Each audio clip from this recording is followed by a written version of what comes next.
Le dollar australien a chuté face au billet vert après la publication des minutes de la réunion d'avril du conseil d'administration de la Banque de réserve d'Australie.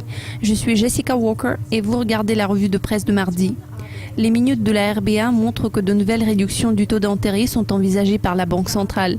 La RBA a confirmé sa décision de laisser les taux inchangés en avril, à leur plus bas record à 2,25% pour le deuxième mois consécutif.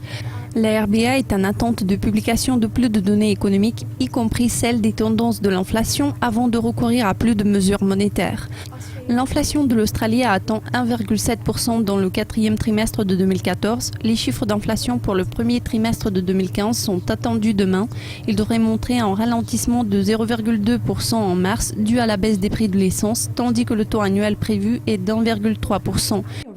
Cette publication sera examinée par la RBA avant sa prise de décision quant à la réduction du taux directeur.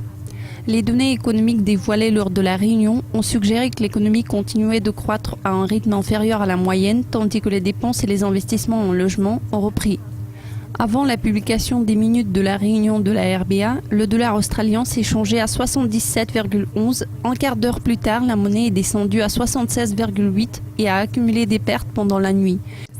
Un dollar américain plus fort a également exercé une certaine pression sur le dollar australien. Le gouverneur de la RBA, Glenn Stevens, a aggravé la situation de la devise par ses commentaires en New York que la monnaie pourrait encore baisser, ce qui a provoqué la chute de l'Aussie, bien en dessous de son plus haut sur un mois enregistré lundi.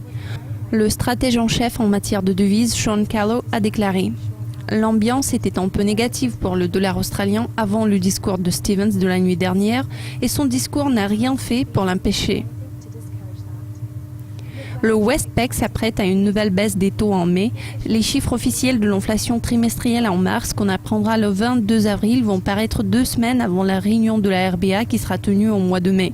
Ça va être un indicateur clé de la hausse éventuelle du taux d'intérêt de référence de l'Australie.